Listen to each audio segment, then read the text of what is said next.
DNA reports వచ్చాయి. చనిపోయిన అమ్మాయి లాస్య అయినా వందనైనా ఆమెను ఎవరో రేప్ చేశారు. ఆ పెరుగులాటలో సున్నితమైన పాటికి దెబ్బ తగిలి ఆమె మరణించింది. ఇన్స్పెక్టర్ ప్రతాప్ పళ్ళు పటపటలాడించాడు. స్కౌండ్రల్ ఎవరో గాని చాలా పగడ్బందీగా రేప్ చేసి మర్డర్ చేసి వెరగనట్టు ఆమెని చక్కగా పొందిగ్గా పడుకోబెట్టి వెళ్ళిపోయాడు.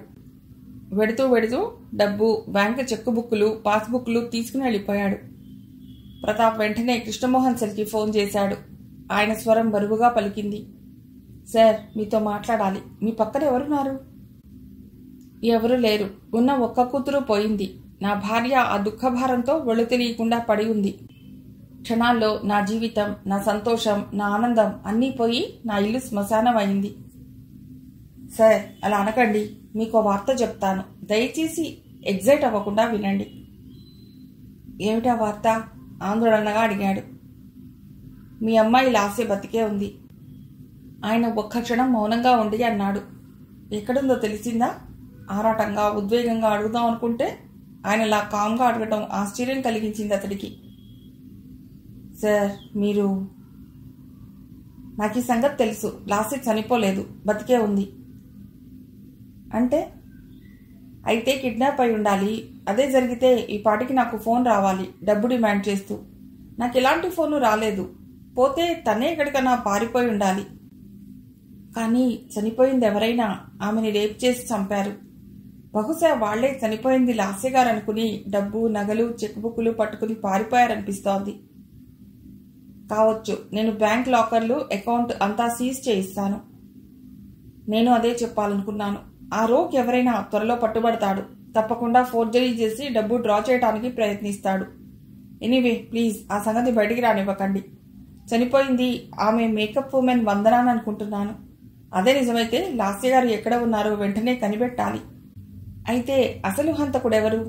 ఎందుకు ఆమెని హత్య చేశాడు అన్న సంగతి తెలియాలంటే లాస్య గారు బతికున్న సంగతి మీకు నాకు తప్ప మరెవ్వరికీ తెలియకూడదు. నేను అదే చెప్పాలనుకున్నాను. మీ ఉద్దేశం ఏమిటి? చెప్తాను. అరగంటలో మీ ముందు ఉంటాను. అన్ని వివరంగా చెప్తాను. అందాక don't disclose this fact to anyone. Okay, మీరు రండి. వెయిట్ చేస్తుంటాను. ప్రతాప్ ఫోన్ పెట్టేసి కానిస్టేబుల్ని పిలిచి టీ తెప్పించమన్నాడు. అతడు రాత్రంతా ఇంటికెళ్లలేదు. అతడికి ఈ హత్య ఒక సవాల్గా మారింది.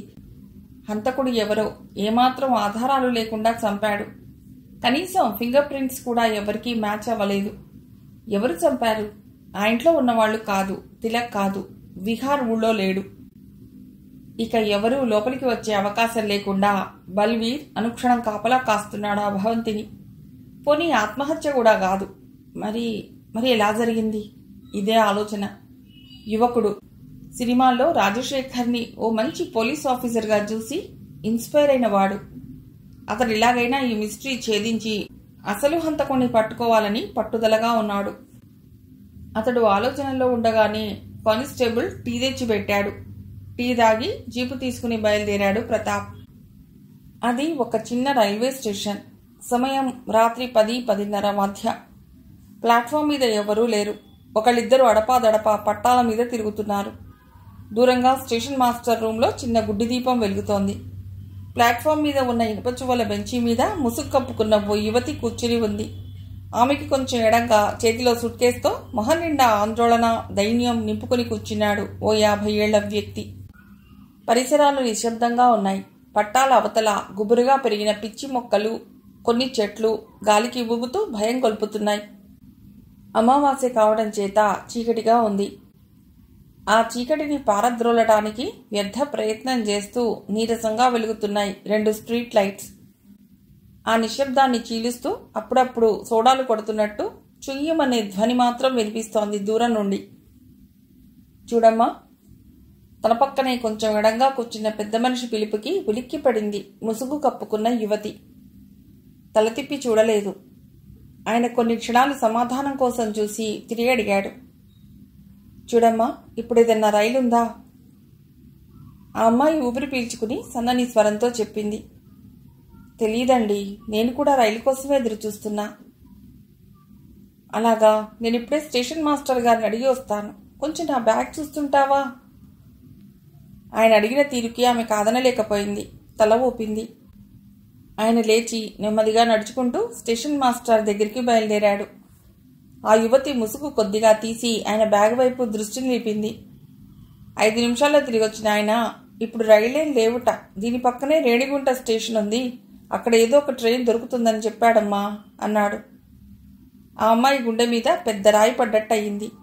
రాత్రికి రాత్రి ఈ పరిసరాలు దాటాలి, మళ్ళీ రేణిగుంట అంటే ఎలా? పెద్ద స్టేషన్, ఈ స్టేషన్ నుండే ఎలాగైనా పారిపోవాలి, ఎలా ఆలోచిస్తోంది. నువ్వెక్కడికి వెళ్ళాలి అడిగాడు ఆయన. హైదరాబాద్ వెళ్ళాలండి, మా నాన్నగారి ఆరోగ్యం బాగోలేదు, వెంటనే వెళ్ళాలి నేను, సన్నగా కంపించింది ఆమె స్వరం. అయ్యో, కూడా పెద్దవాళ్ళెవరూ లేనట్లున్నారే, ఎలా ఇప్పుడు? నేను కూడా హైదరాబాద్ వెళ్ళాలి, కానీ ఇక్కడి నుంచి డైరెక్ట్గా వెళ్లే రైళ్లేం లేవు, ఏదన్నా బండి దొరికితే రేణిగుంట వెళదాం. వద్దండి, ఖరాఖండిగా అంది. ఆ అమ్మాయి కంగారు చూస్తే ఏదోలా అనిపించింది ఆయనకి. ఈ అమ్మాయి ఎందుకో భయపడుతోంది, ఏమై ఉంటుంది? అత్తగారింట్లో చెప్పకుండా పారిపోయి వచ్చిందా? పాపం, తండ్రికి ఆరోగ్యం బాగోలేదన్నా వాళ్ళు పుట్టింటికి పంపటానికి అంగీకరించలేదేమో. ఏమిటో, పెళ్లి కాగానే ఆడపిల్లలు పరాధీనం అవుతారు కదా, వాళ్ల ఇష్టాలకు విలువే ఉండదు. ఆయనకి ఆమెను చూస్తుంటే జాలేసింది. తన కూతురు మృదుల గుర్తొచ్చింది. పిచ్చిపిల్ల ఎలా ఉందో, నాన్న ఈ పాటికి తన సమస్యను పరిష్కరించి వస్తుంటాడని ఎదురు చూస్తోందేమో. తానొకటి తెలిస్తే దైవం ఒకటి తెలుస్తాడని ఊరికే అనలేదేమో పెద్దలు. ఇలాంటి అనుభవాలు ఎన్ని ఎదురైనాయో వాళ్ళకి. ఆయనకి హఠాత్తుగా జరిగిన సంఘటనలు గుర్తొచ్చి వాళ్ళంతా జలధరించినట్లయింది. ఇన్నేళ్ల ఈ జీవితంలో ఇంత భయంకరమైన అనుభవం ఎప్పుడూ లేదు. ఇది ఎలా జరిగింది? అవును, ఎలా జరిగింది? తేనెటీగల్లా జుయ్యమంటూ ముసురుకుంటున్న ఆలోచనల నుండి తప్పించుకోవటానికి ప్రయత్నిస్తూ ఆయన ఆమె వైపు తిరిగాడు. తల వంచుకుని కూర్చున్న ఆమె మొహం వైపు ఆ స్ట్రీట్ లైట్ల వెలుగులో కొంచెం పరీక్షగా చూశాడు. మంచుకొండల మీద విచ్చుకున్న నందివర్ధనం పువ్వులా అనిపించింది. ఎక్కడో చూసినట్లుందే ఈమని, ఎక్కడ చూశాను? కొద్ది క్షణాలు ఆలోచించాడు. కానీ ఆయన మనస్సు ఆమె మీద ఏకాగ్రత చూపించలేకపోయింది. ముందిక్కడి నుంచి వెళ్ళిపోవాలి. తెల్లవారే లోపల చేరవలసిన చోటికి చేరకపోతే తనింక ఎప్పటికీ చేరలేడు. ఒకేసారి ఆ పైకి చేరవలసిందే. జీవితంలో ఇలాంటి స్థితి వస్తుందని ఎన్నడూ ఊహించలేదు. ఎలా బతికిన తనకి ఎలాంటి స్థితి వచ్చింది? స్కూల్ మాస్టర్గా అటు పిల్లలా ఇటు పెద్దలా గౌరవం అందుకుని నిజాయితీపరుడిగా గౌరవనీయుడిగా ప్రశంసలు అందుకుంటూ బతికిన తనకి స్థితి. ఒక హంతకుడిగా ముద్రపట్టం. ఆ అపవాదు నుండి దొంగతనంగా పారిపోవలసి రావటం. ఎక్కడ విజయవాడ దగ్గర పల్లెటూరు, ఎక్కడ ఈ పల్లెటూరు? పేరు కూడా తెలియని ఊరు. రాయలసీమ జిల్లాకొచ్చాడు. పారిపోవాలన్న ఆరాటం తప్ప ఆలోచన లేకుండా కనిపించిన రైళ్లెక్కి చేరవలసిన చోటికి చేరకుండా ఎక్కడికో చేరటం. ఈ పల్లెటూళ్ళలో ఈ చిన్న ప్లాట్ఫామ్ మీద అలా ఉండవలసి రావటం. భగవంతుడా, నేనేం అపకారం చేశానో నాకు గుర్తు రావటం లేదయ్యా. ఏం చేశాను? అవతల నా భార్య, నా చిట్టి తల్లి మృదుల ఎంతగా ఎదురు చూస్తున్నారో. సన్నగా వెక్కిళ్ళు వినిపించడంతో ఆయన తన ఆలోచనల నుండి ఉలిక్కిపడ్డాడు. ఆ అమ్మాయి ఏడుస్తోంది. అరచేతుల్లో మొహం దాచుకుని వెక్కిళ్ళు బయటికి రాకుండా వృధా ప్రయత్నం చేస్తూ హృదయ విదారకంగా ఏడుస్తోంది. వెనక నుండి భుజాలు ఎగిసి పడుతున్నాయి. ఆయన హృదయం ద్రవించింది. సందేహం లేదు, ఈ పిల్ల ఇంటి నుండి పారిపోయి వచ్చిన బాపతే. లేదంటే మృదులని పంపించినట్లు ఈమె భర్త ఈమెను ఇంటికి వెళ్ళగొట్టాడా? ఆయన బెంచి మీద నుండి లేచి నెమ్మదిగా నడిచి ఆమె దగ్గరికి వెళ్ళాడు. అమ్మా, ఎందుకు ఏడుస్తున్నావు? మృదువుగా అడిగాడు. ఆమె సమాధానం చెప్పలేదు. ఆశించని ఆప్యాయత అనే చల్లగాలి తగిలినందుకేమో ముసురు పట్టిన ఆమె హృదయాకాశం కన్నీటి వర్షాన్ని కురిపించసాగింది. కాసేపు ఏడవని, ఏ బాధైనా ఏ ఆవేశం తాలూకు నిర్ణయమైనా కన్నీటి ప్రవాహంలో కరిగిపోతే మనస్సు తేలిక పడుతుంది అనుకున్న పెద్ద ఆయన కాసేపు మౌనంగా ఉండి అడిగాడు. ఏం జరిగిందమ్మా? ఎక్కడి నుండి వస్తున్నావు? నీ తండ్రి లాంటి వాడిని, నాతో చెప్పు. ఈ అర్ధరాత్రి వేళ ఆడపిల్లవి ఒంటరిగా ఈ పల్లెటూళ్ళలో ఈ ప్లాట్ఫామ్ మీద ఎందుకున్నావు? చెప్పు, నిజం చెప్పు. మీ పెద్దవాళ్ళకి నచ్చజెప్పి నేను ఇంట్లో వదిలేస్తాను. కొద్దిగా తగ్గిన ఆమె దుఃఖం ఆయన మాటలకి మరింత ఉధృతం అయ్యింది. ఆయన నిస్సహాయంగా చూశాడు. ఎలా ఈ అమ్మాయిని ఓదార్చటం? ఆయన మౌనం మరోలా అర్థమైంది ఆమెకి. ఆయన నా గురించి ఏమనుకుంటున్నాడో, నేను ఇంట్లోంచి లేచిపోయి వచ్చిన బాపత్ అనుకుంటున్నాడేమో. కానే కాదని, విధి వంచితురాలనని ఎలా చెప్పాలి? ఏమని చెప్పాలి? ఎలాంటి బతుకు నుండి ఈ నికృష్టపు బతుకు దాకా వచ్చింది? అమ్మ నాన్న గారాబంలో అల్లారు ముద్దుగా పెరుగుతూ, పట్టుపరుపుల మీద పవళిస్తూ, అంతులేని ఐశ్వర్యం అనుభవిస్తూ, లక్షల మంది అభిమానుల ప్రశంసల వర్షంలో తడిసిపోతూ, ఆకాశంలో మెరిసే నక్షత్రంలా కొంతకాలం బతికి ఆఖరికి ఇలా నిట్టూర్చింది. ఈ చిన్న జీవితంలో ఎన్ని అనుభవాలు, ఎంత ఆనందం, ఎన్ని ప్రయాణాలు! అన్నీ దాటుకుని అన్నిటికీ దూరంగా, అందరికీ దూరంగా తనిప్పుడు కొంతకాలం అజ్ఞాతవాసం చేయాలి. కానీ ఎలా? ఈ రాత్రి దాటి తెల్లవారితే ఈ మొహం అందరూ చూస్తారు, గుర్తుపడతారు. ఈ మొహం మారదే. వీలైనంత మట్టుకు తనని ఎవరూ గుర్తించకుండా మేనేజ్ చేయాలి. ఈ చీకటి తొలగితే వెలుగు వస్తుంది. కానీ ఆ వెలుగు తన గుండెల్లో చీకటిని నింపుతుంది. ఈ చీకటి ఉంటేనే కొంచెం ఊరట కలుగుతోంది. వెలుగొస్తే టెన్షన్ టెన్షన్. 10 మందిలోకి వెళ్ళలేదు. చూసే చూపులకి, అడిగే ప్రశ్నలకి సమాధానం చెప్పలేదు. ఏమిటి స్థితి? ఎందుకిలా జరిగింది? భగవాన్! చాలా రాత్రయింది. ఆకాశంలో నక్షత్రాలన్నీ గుంపులుగా చేరి తన విషయాలు చర్చించుకుంటున్నట్టు అనిపించింది. గాలిలో చల్లదనం ఎక్కువైంది. సన్నగా వణుకు మొదలైంది. ఆకలి ప్రారంభమైంది. నిన్న ఉదయం తిన్న బ్రేక్ఫాస్ట్, ఆ తర్వాత ఏమీ తినలేదు. మంచినీళ్లతో, కూల్ డ్రింక్స్తో కడుపు నింపుకుంది. చేతిలో డబ్బుంది కాబట్టి సరిపోయింది. ఆమె చెయ్యి అప్రయత్నంగా తన ఎయిర్ బ్యాగ్ మీదకెళ్ళింది. దగ్గరగా జరుపుకుంది. కాళ్ళు తిమ్మిరెక్కాయి. నెమ్మదిగా లేచింది. స్థిమితపడ్డావా? అడిగాడాయన. అంకుల్, నాకు మీరు సహాయం చేస్తారా? అడిగింది. నేనే కష్టాల్లో ఉన్నాను. నీకేం సహాయం చేయగలను? ప్రయత్నిస్తాను. చెప్పమ్మా. మీకే కష్టం అంకుల్. చెప్తాను. ముందు నీ సంగతి చెప్పు. మనం ఇలా కూర్చుంటే లాభం లేదు. ఊళ్ళోకెడితే ధర్మసత్రం ఉందిట, వెళదాం. ఈ రాత్రికి ఇక ప్రయాణం కుదరదు. ధర్మసత్రంలో ఎవరుంటారు? ఎవరుంటారు? మనలాంటి బాటసార్లు ఉంటారు. కానీ కానీ చెప్పమ్మా, ఏమిటి నీ సందేహం? అంకుల్, మనం ఇక్కడ కూర్చుంటే ఏం? స్టేషన్ మాస్టర్ అభ్యంతరం పెట్టచ్చు.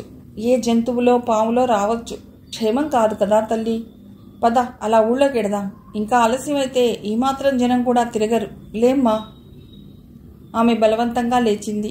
ఇద్దరూ వారి వారి బ్యాగులు చేత్తో పట్టుకుని నెమ్మదిగా స్టేషన్ బయటికి అడుగు వేశారు. ఎక్కువ నడవవసరం లేకుండానే ధర్మసత్రం కనిపించింది. పెద్ద వరండా, ఓ బాత్రూమ్, ల్యాబరేటరీలు ఉన్నాయి. ఆ వరండాలోనే ఓ 10 మంది దాకా వాళ్ల లగేజీలు తలకింద పెట్టుకుని గాఢంగా నిద్రపోతున్నారు. ఓ వృద్ధురాలు మాత్రం కూర్చుని ఉంది బయట అరుగు మీద.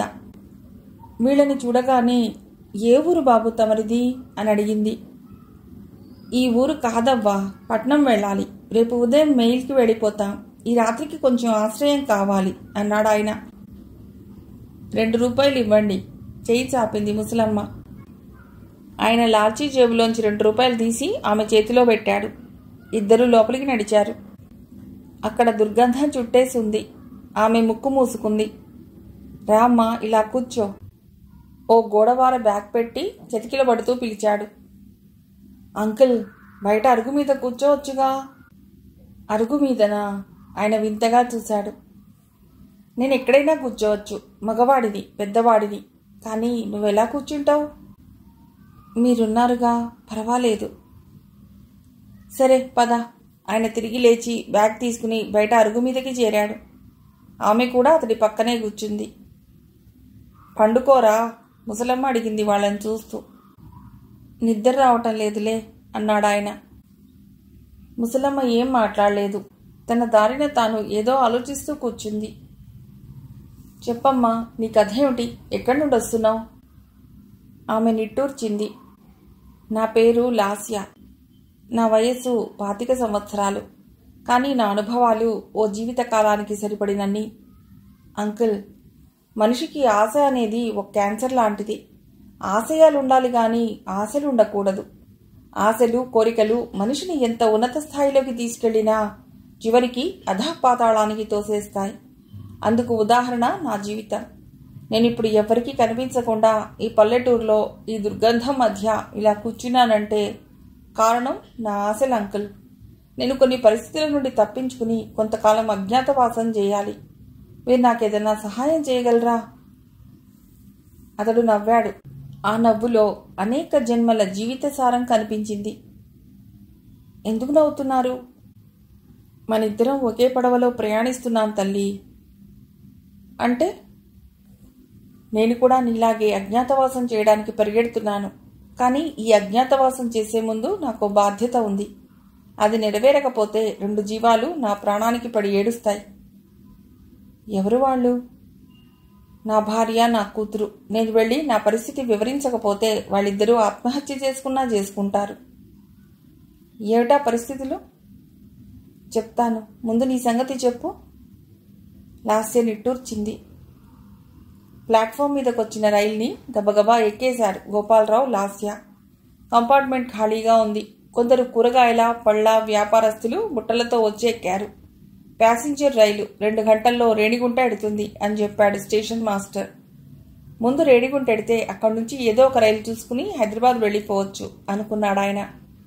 రేణిగుంట వెడితే ఎవరికంటా పడకుండా తప్పించుకోవటం చాలా కష్టం అనుకుంది లాస్య. కానీ తప్పలేదు. ఈ రైలు కూడా మిస్ అయితే ఇక్కడి నుండి తప్పించుకోవటం చాలా కష్టం. వెళ్ళిపోవాలి, జాగ్రత్తగా వెళ్ళాలి. అంకుల్, నేను మొహం కడుక్కొని వస్తాను. బ్యాగ్లోంచి దువ్వెన, టవల్ తీసుకుని అన్నది లాస్య. అలాగే వెళ్ళిరా అమ్మా. ఆప్యాయంగా ఆమె మొహంలోకి చూసిన ఆయన కొంచెం పరిశీలనగా మరోసారి చూశాడు. నిన్నెక్కడో ఇంతకుముందు చూసినట్లుందమ్మా. మీదే ఊరు? అడిగాడు. లాస్య ఉలిక్కి పడింది. అబ్బే, ఇక్కడే రాత్రి చూశారు. మాది పేపర్ వార్త, ఈనాడు, ఆంధ్రభూమి, ఆంధ్రప్రభ పేపర్. వార్తాపత్రికలమ్మే కుర్రవాళ్లు ప్లాట్ఫామ్ మీద అరుస్తూ చేతిలో పేపర్లు పట్టుకుని తిప్పుతూ పరిగెత్తుకొచ్చారు. బాబు, ఇలారా. గోపాలరావు దృష్టి ఆ కుర్రవాడి మీద పట్టంతో లాస్య ఊపిరి పీల్చుకుని మొహం కడుక్కోవటానికి టాయిలెట్ వైపు వెళ్ళింది. గోపాలరావు లాల్చీ జేబులోంచి చిల్లర తీసి న్యూస్ పేపర్ కొన్నాడు. ఇడ్లీలు అమ్ముకుంటూ వచ్చిన కుర్రవాడి దగ్గర 2 ఇడ్లీ ప్యాకెట్లు కొన్నాడు. ఇడ్లీ ప్యాకెట్ పక్కన పెట్టి సీట్లో వెనక్కి వాలి న్యూస్ పేపర్ చదవడం ప్రారంభించాడు. సుప్రసిద్ధ సినీ తార లాస్య హత్య. తాటికాయంత అక్షరాలు.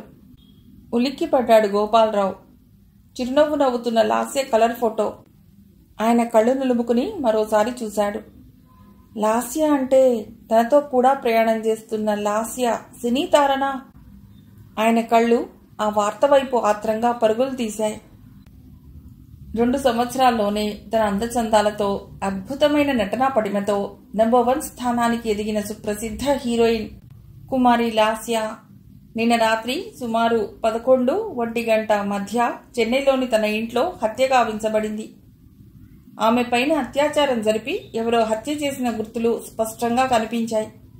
హైదరాబాద్లోని ప్రముఖ వ్యాపారవేత్త, కోటీశ్వరుడు కృష్ణప్రసాద్ ఏకైక సంతానమైన కుమారి లాస్య సినిమాల మీద మోసుతో 2 ఏళ్ల క్రితం చెన్నైకొచ్చి స్వల్పకాలంలోనే తన ప్రతిభా పాటవాలతో హీరోయిన్గా నిలదొక్కుంది.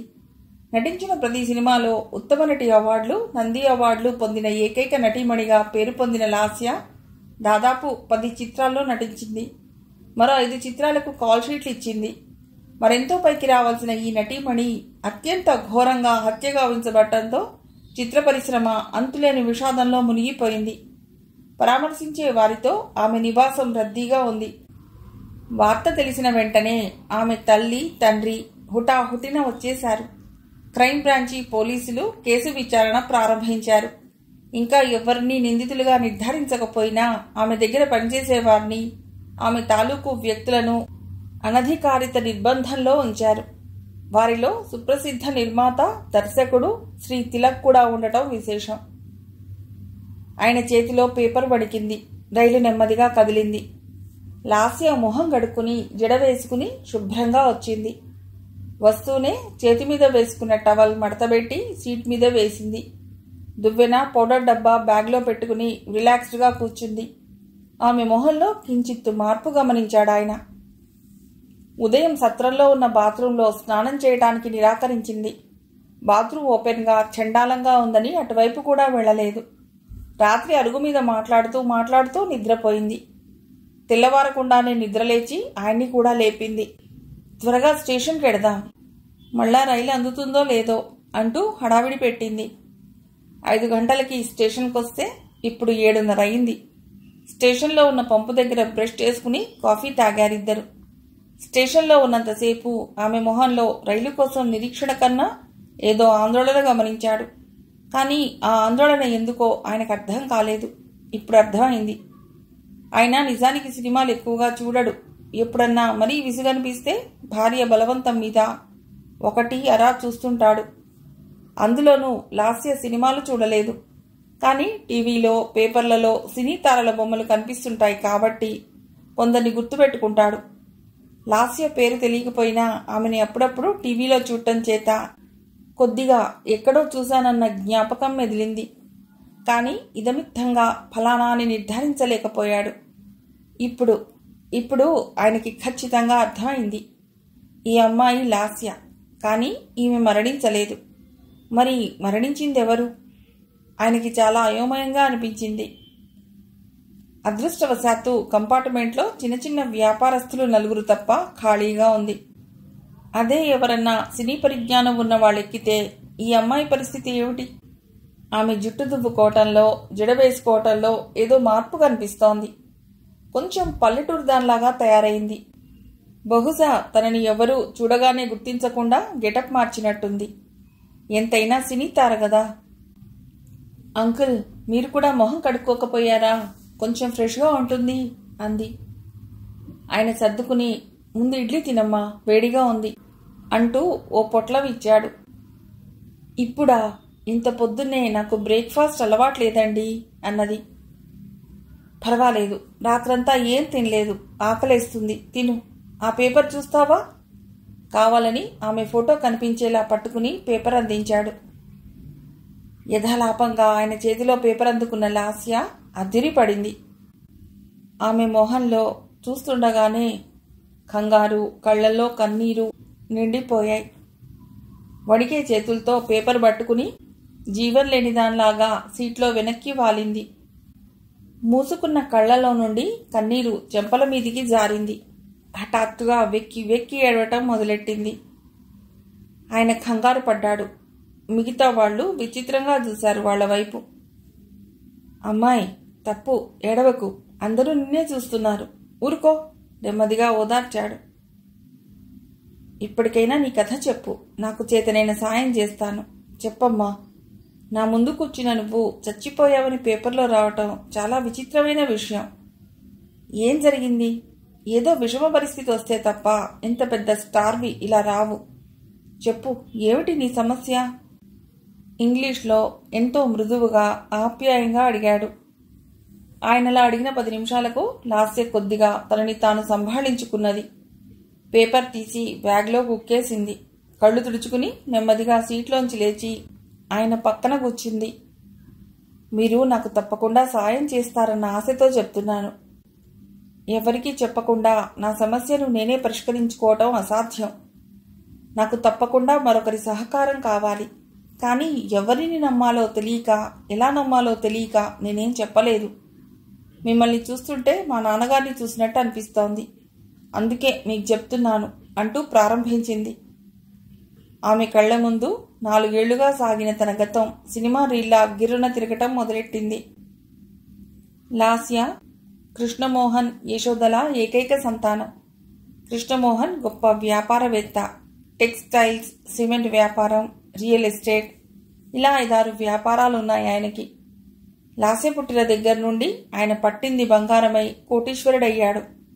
లాస్య అంటే ఎంతో గారాభం.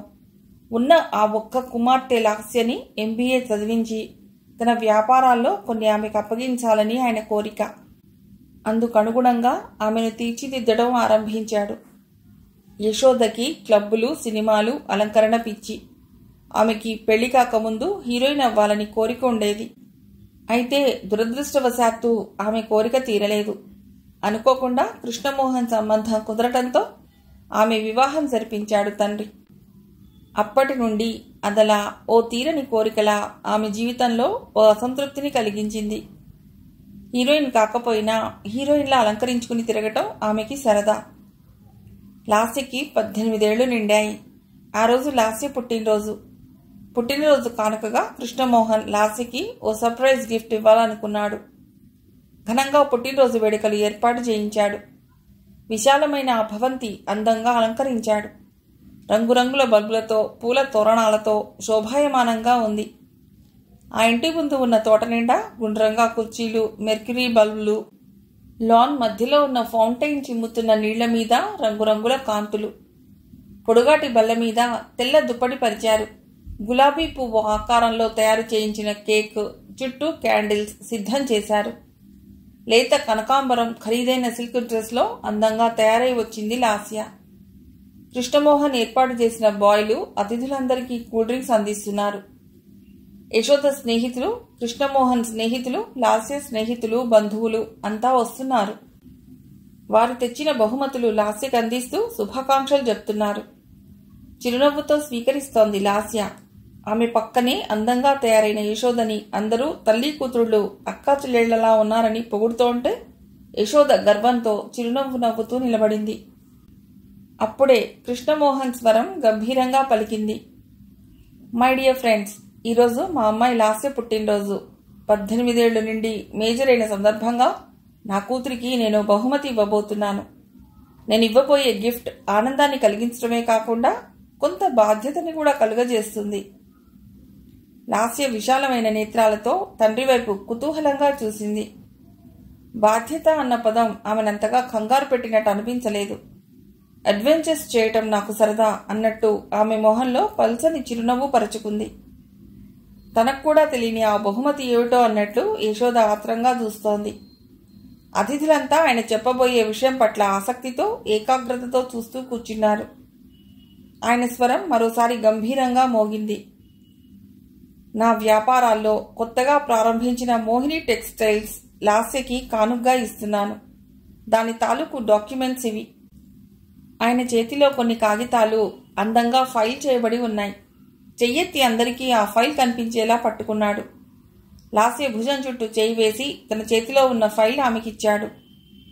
లాస్య సంతోషానికి అవధులు లేకుండా పోయింది. యశోద ఆశ్చర్యపోయింది. చిన్న పిల్లకి ఇంతటి బాధ్యత, ఈయనకి మతిపోయిందా అనుకుంది. అతిథుల చప్పట్లతో పరిసరాలు మారుమోగిపోయాయి. సరిగ్గా అప్పుడే ఓ ఖరీదైన కారు గేటు బయట ఆగింది. అందులోంచి ఓ 30 ఏళ్ల కుర్రవాడు ఫుల్ సూట్లో దిగాడు. అతడి చేతిలో అందమైన ఖరీదైన పూల బొకే ఉంది. అతడు చిరునవ్వుతో హుందాగా నడుచుకుంటూ వచ్చాడు. అతడిని చూడగానే కృష్ణమోహన్ ఎంతో గౌరవంగా, మరెంతో ఆనందంగా ఆహ్వానించాడు. Hello mister Tilak, please come. ఇక రారేమో అనుకున్నాను. Meet my wife Yashoda and she's Lasya, my lovely daughter. యశోదకి అతడు నమస్కరించాడు. నమస్కరించడానికి చేతులు జోడించబోయిన లాస్య చేతికి తను తెచ్చిన బొకే ఇచ్చి many happy returns of the day అన్నాడు తిలక్. Thank you. లాస్య ఆప్యాయంగా అందుకుంది ఆ బొకేని. అందులోంచి ఓ మధురమైన పరిమళం ఆమె నాసికాపుటలను తాకింది. బ్యూటిఫుల్ అన్నది అప్రయత్నంగా. జస్ట్ లైక్ యూ అన్నాడతడు. లాస్య అందంగా సిగ్గుపడింది. కృష్ణమోహన్ అందరినీ ఉద్దేశించి చెప్పాడు. హీ ఈజ్ మిస్టర్ తిలక్, ప్రఖ్యాత సినీ దర్శకుడు, నిర్మాత. చప్పట్లు వర్షంలా కురిశాయి. యశోద కళ్ళు మెరిశాయి. లాస్య వింతగా చూసింది అతడిని. ఇతను డాడీకి ఎలా తెలుసు అన్నట్లుగా. తిలక్ చిరునవ్వుతో అన్నాడు లాస్య పక్కగా వచ్చి. ప్రపంచంలో 7 వండర్స్ గురించి విన్నాను, కానీ 8th వండర్ని చూస్తున్నాను. భగవంతుడు ప్రకృతిని సృష్టించే ముందు ఓ స్త్రీ రూపాన్ని ప్రకృతికి నమూనాగా సృష్టించాట. బహుశా ఆ స్త్రీమూర్తి మీరే అయి ఉంటారు. జీవితంలో మొట్టమొదటిసారిగా ఒక పరపురుషుడి నోటి నుండి తన అందాల్ని గురించిన పొగడ్త వింటుంటే లాస్య మనస్సు పులకింతలతో నిండిపోయింది. మనోహరంగా సిగ్గుపడుతూ థ్యాంక్ యూ అన్నది. యశోద వచ్చి భోజనానికి ఆహ్వానించింది తిలక్ని. మీ సినిమాలు నేను అన్నీ చూస్తాను. నాకు చాలా ఇష్టం మీ డైరెక్షన్ అంటే. అసలు తిలక్ అంటే చాలా ఏజ్డ్ అనుకున్నాను. But you very young. Lasya తల్లివైపు చిత్రంగా చూసింది. ఆవిడ మాటలు వింటుంటే అతడు చాలా గొప్పవాడన్న మాట అనిపించింది. తిలక్ డిన్నర్ ఏర్పాట్లు చేసిన టేబుల్స్ వైపు నడుస్తూ రండి వెడదాం అన్నాడు లాస్యతో. లాస్య, యశోద చెరో పక్కా నడుస్తుంటే హుందాగా నడుస్తూ కబుర్లు చెప్తూ దగ్గరికొచ్చాడు. యశోద అందించిన ప్లేట్ లాస్యకిచ్చి, మీ బర్త్డే కదా, మీరు ఫస్ట్ తినాలి అన్నాడు. నవ్వింది లాస్య. యశోద మరో ప్లేట్ ఇచ్చి అతడికి శ్రద్ధగా వడ్డించసాగింది. పార్టీ ముగిసి అతడు వెళ్ళిపోయేదాకా యశోద అతడిని వదల్లేదు. ఏవో కబుర్లు చెప్తూనే ఉంది. లాస్య మాత్రం కాసేపు అతడితో కబుర్లు చెప్పి తన క్లాస్మేట్స్ దగ్గరికి వెళ్ళిపోయింది. బాగా రాత్రయింది. అతిథులంతా వెళ్ళిపోయారు. లాస్య అలసిపోయి తన ఏసీ రూంలో హాయిగా నిద్రపోతోంది. మిగిలిన కథ తర్వాతి భాగంలో.